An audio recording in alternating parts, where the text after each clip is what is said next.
ઘણીવાર જ્યારે આપણે સોશિયલ મીડિયામાં બીજાની લાઈફ બીજાની સક્સેસ જોઈએ ને ત્યારે આપણને એવી ફિલિંગ આવે કે યાર આપણે બહુ પાછળ રહી ગયા. લોકો નાની ઉંમરમાં ઘણું બધું અચીવ કરી રહ્યા છે અને હજી આપણે ત્યાં જ બેઠા છીએ, એકને એક જોબ કરી રહ્યા છીએ, આપણે લાઈફમાં કંઈ અચીવ કર્યું જ નથી. આવી ઘણા બધાને ફિલિંગ્સ આવતી હશે, પણ હકીકતમાં એવું નથી. જેટલું આપણે જોઈએ છીએ ને જેવું આપણે જોઈએ છીએ એ બધું સાચું નથી હોતું.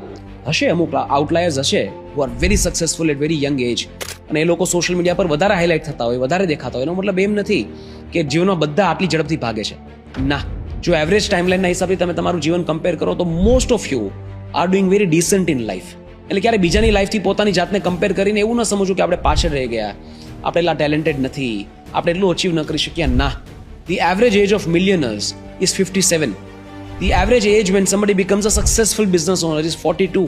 મોટા ભાગના લોકો જે પોતાના પેશનમાં કંઈ કરિયર બનાવે છે એ લોકોને 30 વર્ષની ઉંમર પછી જ ખબર પડે છે કે પોતાને ખરેખર જીવનમાં કરવું છે શું. ઘણા બધા લોકો 25 વર્ષની ઉંમર સુધી પોતાના ગામની બહાર નથી ગયા, પોતાના દેશની બહાર નથી ગયા. તમે જે લોકોને ફરતા જુઓ છો તે ટ્રાવેલ ઇન્ફ્લુએન્સર્સ. એ લોકોનું કામ જ એ છે કે દેશ દુનિયામાં ફરીને તમને દેશ દુનિયા બતાવી અને એમાંથી લોકોનું ગુજરાન ચાલતું હોય છે. Nothing wrong in it. મોટા ભાગના લોકો પોતાની પહેલી કાર પોતાની કમાણીની 28 વર્ષની ઉંમર પછી ખરીદે છે. એટલે જ્યારે આપણે બીજાને જોઈએ અને આપણને એવું લાગે કે આપણે પાછળ રહી ગયા, ના, એવું નથી.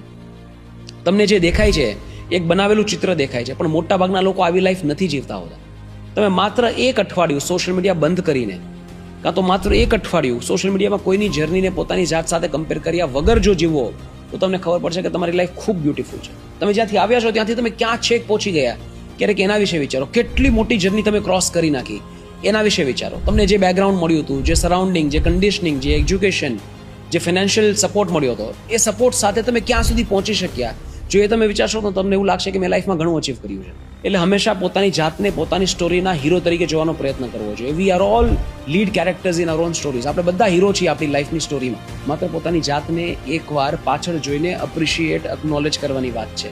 એકવાર તમારી પીઠ તમે પોતે થપથપાવો કે આ લાઈફમાં ઘણું અચીવ કરી લીધું, ઘણા આગળ વધી ગયા. જો અહીંયા સુધી પહોંચી ગયા તો અહીંયાથી આગળ વધવું તો બહુ ઇઝી છે, બહુ સહેલું છે અને કરી લઈશું. પોતાની જાતને અપ્રિશિએટ કરતા શીખો.